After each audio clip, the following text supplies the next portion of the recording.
Zion விசுவாச தேவாலயம் வழங்கும் ஜீவக்குரல். நிலை மாறா பரலோகமும் நிலை மாறும் உலகமும். கர்த்தருக்குள் அன்பானவர்களே, நாம் நிலை மாறுகின்ற ஒரு உலகத்தில் வாழ்கிறோம். இந்திய பிரஜைகளாக நாட்டு பற்றுடன் வாழ்ந்து வருகிறோம். சட்ட திட்டங்களை மதித்து நடக்கிறோம். ஒரு நபர் பரலோகத்தினுடைய பிரஜையாய் குடிமகனாய் இருப்பான் என்றால் பூலோகத்து அரசின் சட்டங்களை மதித்து நடப்பான். வரி செலுத்துவதை ஒழுங்காய் வரி செலுத்த வேண்டும் என்று சொல்லி ரோமருக்கு எழுதின நிருபம் 13ஆம் அதிகாரம் சொல்லுகிறது. வரி செலுத்துவது மாத்திரமல்ல, உங்களுடைய பாஸ், அதிகாரி, தலைவர் உங்களை வாட்டினாலும் சரி, வசை சொற்கள் சொன்னாலும் சரி, அவருக்கு நீங்கள் கீழ்ப்படிய வேண்டும். ஏனென்றால் அவரை அந்த பதவியில் வைத்திருக்கிறது தேவன்தான் என்று சொல்லி வேதம் சொல்லுகிறது.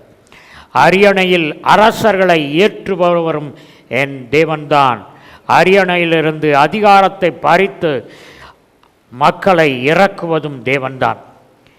145ஆம் சங்கீதம் 13ஆம் வசனம் பரலோக ராஜ்யத்தின் நிலையான தன்மையை எடுத்து கூறும் ஒரு வசனம். Book of Psalms 145 verse 13. உம்முடைய ராஜ்யம் சதா காலங்களிலும் உள்ள ராஜ்யம், உம்முடைய ஆளுகை தலைமுறை தலைமுறையாகவும் உள்ளது. சதா காலங்களிலும் உள்ள ராஜ்யம். 2 கொரிந்தியர் 4:18 அப்போஸ்தலனாகிய பவுல் சொல்லுகிறார், காணப்படுகிறவைகள் அநித்தியமானவைகள், காணப்படாதவைகளோ நித்தியமானவைகள் என்று சொல்கிறார். காணப்படுகிறது நம்முடைய வாழ்க்கை, இந்த உலக வாழ்க்கை. ஆனால் இது நித்தியமானதல்ல. that which is seen is temporary, evanescent, fade away, vanish away, but that which is not seen is eternal. அதே நித்தியமானது.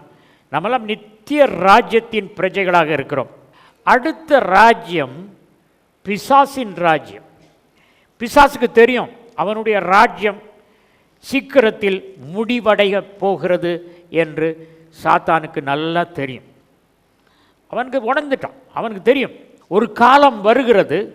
அந்த காலத்தில் தேவன் பிசாசின் அரசிற்கு ஒரு முற்றுப்புள்ளி வைத்து பிசாசை அதண்ட பாதாளத்தில் போட இருக்கிறார் என்பது அதற்கு தெரிந்து வசனம் என்ன சொல்கிறது பார்ப்போம்.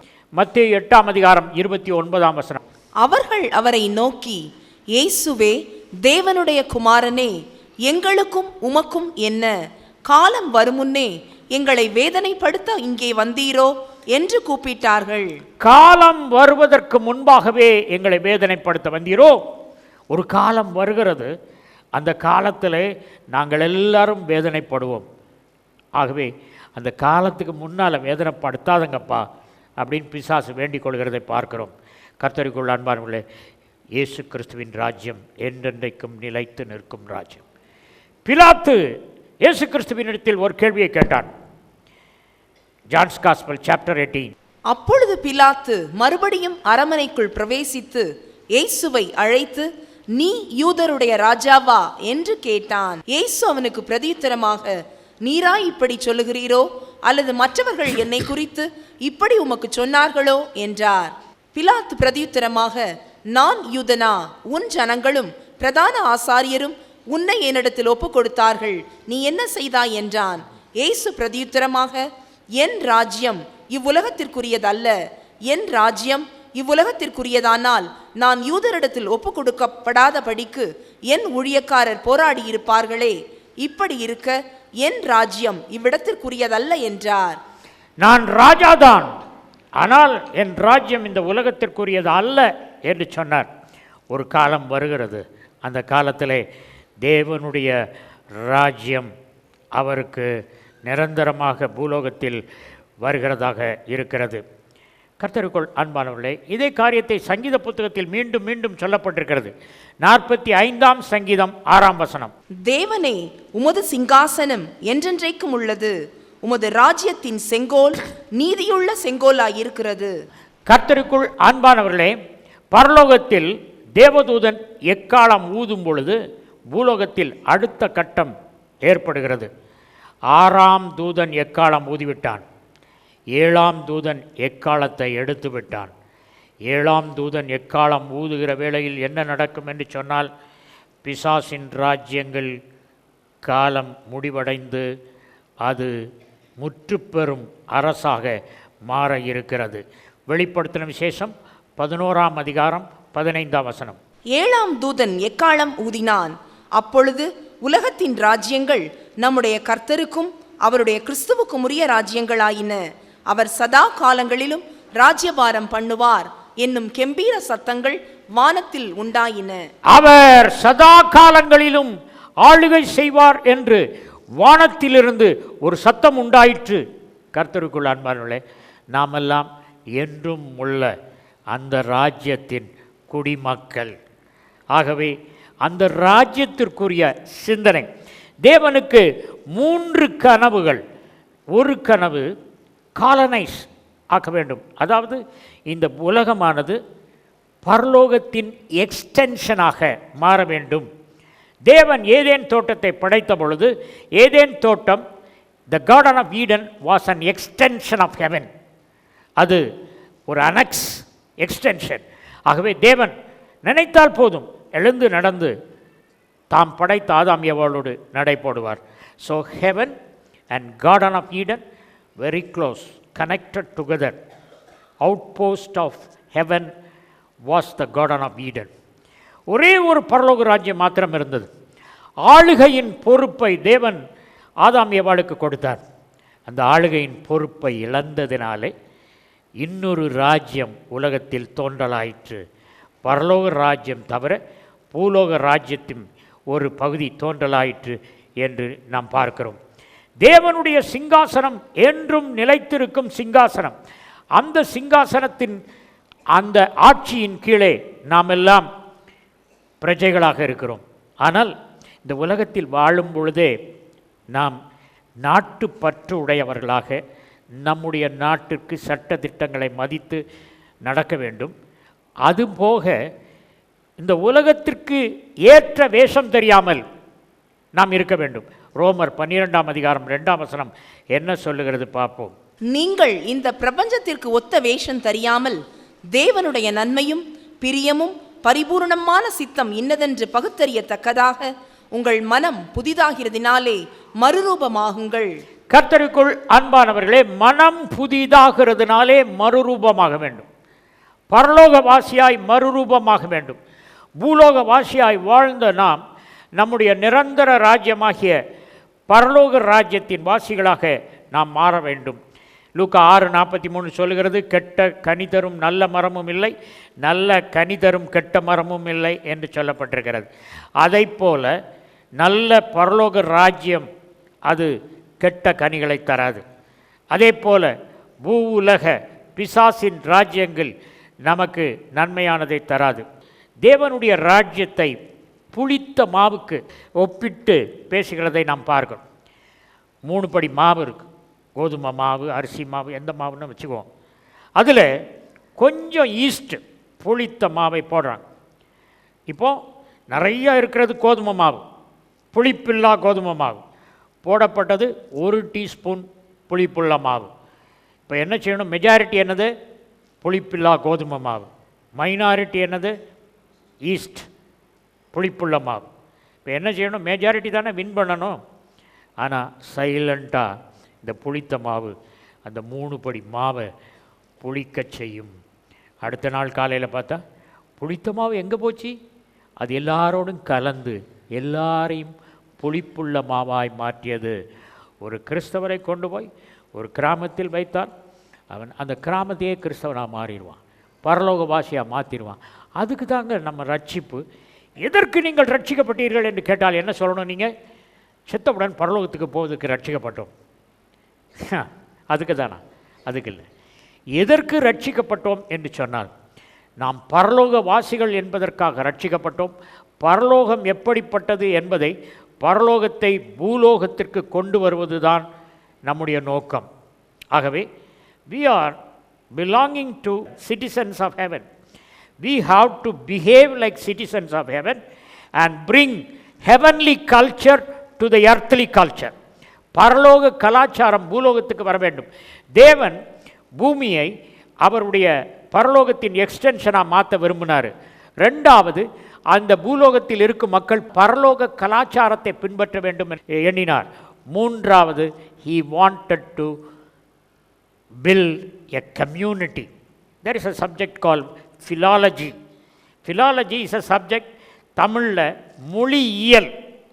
I like that subject very much because வார்த்தைகள் எப்படி உண்டாகிறது, பல மொழியில் உள்ள வார்த்தைகள் நம்முடைய மொழியில் எப்படி கலக்கிறது, நம்முடைய மொழி வார்த்தைகள் பல மொழியில் எப்படி வருகிறது என்பதை ஸ்டடி தான் philology. It's a very interesting subject.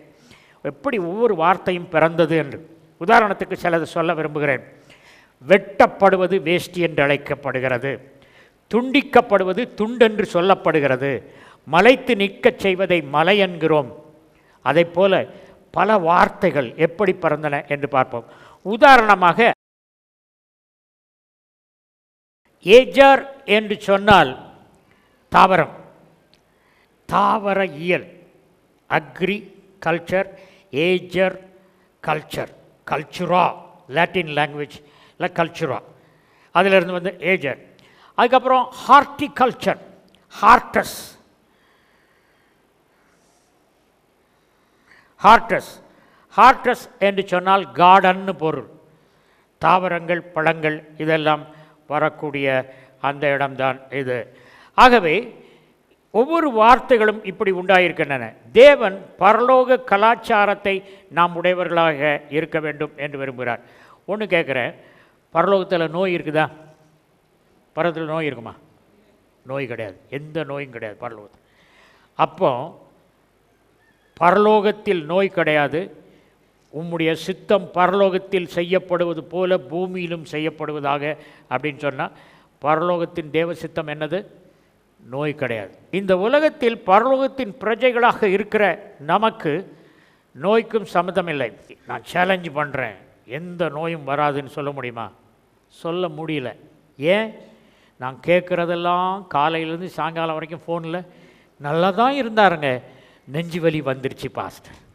காலு நல்லா தான் நடந்துகிட்டு இருந்தார், நேற்று ராத்திரி கூட ஹோட்டலுக்கு போயிட்டு வந்தார், இன்றைக்கி காலையில் படுத்தார், எந்திரிக்க முடியல. இதே காலையிலேருந்து சாயங்காலம் வரைக்கும் கேட்டு கேட்டு பரலோக கலாச்சாரத்தை பற்றி கேட்காதனால என்ன ஆயிடுச்சு? இதுதான் நடக்கும் போல் இருக்குது அப்படின்னு. அப்போது கால்வலி தன்னால் யோசித்த உடனே வருது. மனிதன் எப்படி சிந்திக்கிறானோ அப்படியே அவனுக்கு உண்டாயிருக்கிறது. அதனால் நம்ம இதெல்லாம் நமக்கு இல்லை அப்படின்னு பரலோக சிந்தை உடையவர்களாக இருக்கும் பொழுது நோய்க்கும் நமக்கும் சம்பந்தம் இல்லை. கர்த்தருக்குள் அன்பானவர்களே, we are here. Jesus has said that I have come that you may have life and have it more abundantly. உங்களுக்கு ஜீவன் உண்டாகவும் பரிபூரண ஜீவன் ஏற்படவுமே நான் வந்தேன் என்று சொல்லியிருக்கார். எல்லா வலியையும் இயேசு கிறிஸ்து கல்வாரி சிலுவையில் தூக்கி சுமந்தார் என்று விசுவாசித்தால், அதை நீ பூரணமாக விசுவாசிக்கலையான்னு செக் பண்ணிட்டு தான் அந்த வலியை கொண்டு வந்து பிசாசு வைக்கிறான். பிசாசு செக் பண்ணுவான், அவன் விசுவாசிக்கிறானா, அவன் எவனை விழுங்கலான்னு பார்க்குறான். எல்லாரையும் விழுங்க முடியாது. ஏற்கனவே அவன் யாரை விழுங்கணும்னு நினச்சானா அவன் விழுங்கிட்டான். நம்மகிட்ட வந்து பார்க்குறான், மோந்து பார்க்குறான், இவருக்கு விழுங்கலாமா, ஏதாவது ஒரு தலைவலி வைக்கலாமா, இருப்பு வலி வைக்கலாமா? ஏய், என்ன சொன்ன? பக்கத்துலையா வந்த, தள்ளி நில்லு, இடுப்பில் துண்டை கட்டிட்டு கையை கட்டிட்டு நில்லு. அவர் words are very very powerful. When I speak a word that is registered in heaven, பரலோகத்தில் அது பதிவு செய்யப்பட்டதாக இருக்கிறது. ஆகவே வார்த்தைகள் கம்யூனிட்டி, கம்யூனிட்டி கம்யூனிட்டி அப்படின்னா கம் யூனிட்டி, எல்லாரும் ஒன்றா வந்து சேருங்க ஐயா, பரலோக வாசியாக ஒரே மனது உள்ளவர்களாக இருங்க, அதுதான் community. Jesus Christ wants to colonize the world as recolonize the world as part of heaven. பரலோகத்தின் ஒரு பகுதியாக இந்த காலனியை உண்டாக்க விரும்புகிறார். காலனிங்கிற சொல் எப்படி வந்துன்னு பார்ப்போம். காலனி என்ற சொல் கோலன்லேருந்து வந்தது. கோலன்னா மருத்துவத்துறையில் பெருங்குடல். அந்த கோலனுடைய ஆரம்ப அர்த்தத்தை பார்த்தீங்கன்னா, from the tongue to the rectum, from the head to the bottom, this is colon. The entire GI tract, from the mouth, oesophagus, சின்ன குடல், பெரிய குடல், எல்லாத்துக்கும் பேர் total name colon. The head is Jesus Christ. The entire body, the entire colon has to be colonised, ரீகாலனைஸ்ட்.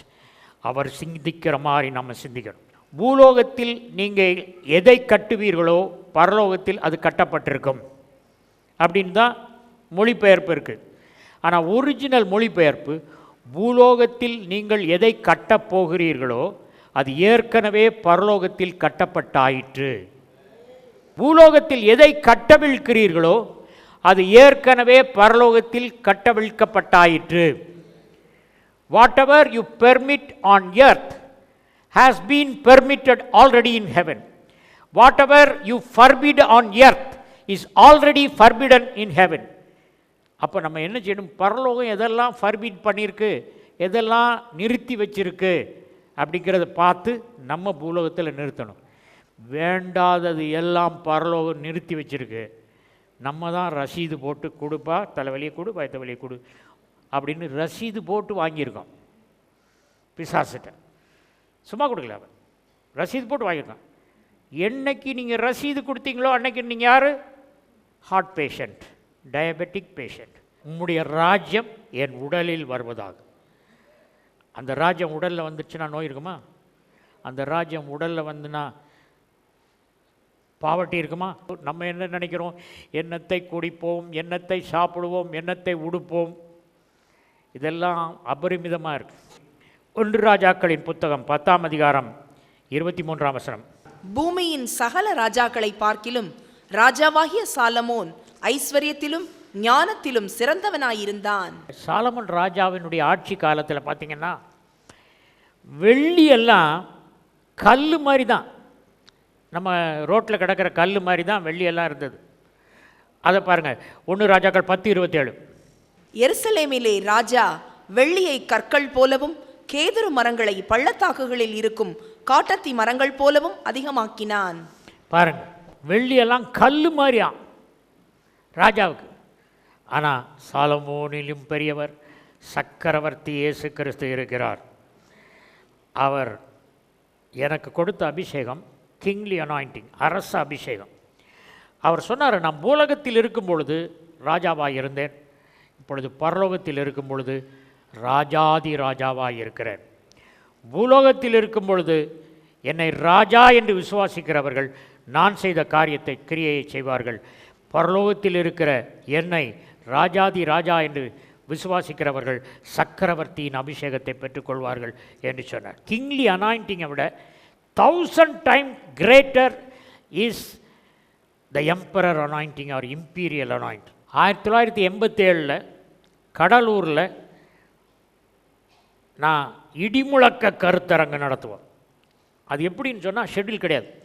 காலையில் 9 o'clock start பண்ணி நைட்டில் 9 o'clock முடியும். 1 to 2 பிரேக். நான் பேசி 1 மணி நேரம் பேசுவேன். அதுக்கப்புறம் ஜஸ்டின் பேசுவார். அவர் டயர்டாகி தண்ணி குடிக்க உட்காருவார். அந்த இடத்துலேருந்து நான் பேசுவேன். பயங்கர அபிஷேகம். நிறைய பேர் ஞானஸ்நானம் பெற்றாங்க. அதில் ஒருத்தர் தான் ஸ்டீஃபன் வந்திருக்காரு இன்றைக்கி நம்ம ஆலயத்துக்கு.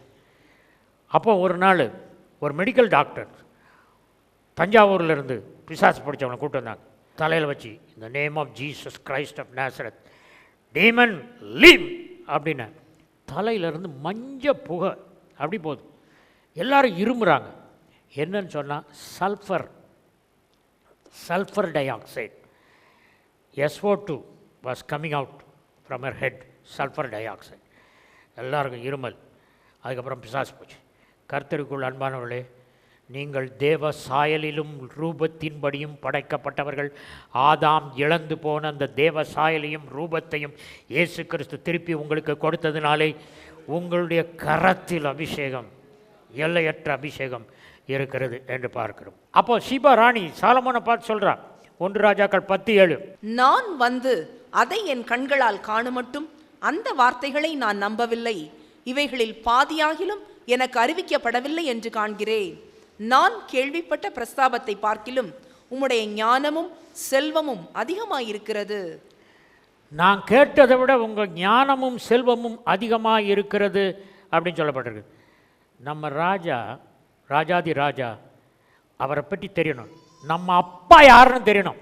அம்பாசடருடைய மகன் லுங்கி கட்டிட்டு சைக்கிளையாக போவான்னு நினைக்கிறீங்க? அவன் காரில் போவான். கார் கதவை திறக்க ஒரு ஆள், பெட்டி தூக்க ஒரு ஆள், அப்படி இருப்பான். நம்ம பரலோகத்தின் அம்பாசடர். அதை மாதிரி நடக்கணும்பா. we have to behave according to heavenly culture. பல் இழிக்கிறது, சாயம் போனது, இதெல்லாம் போடக்கூடாது. ஆண்டவர் உங்களை நேசிக்கிறார், உங்களை உயர்த்துறார்.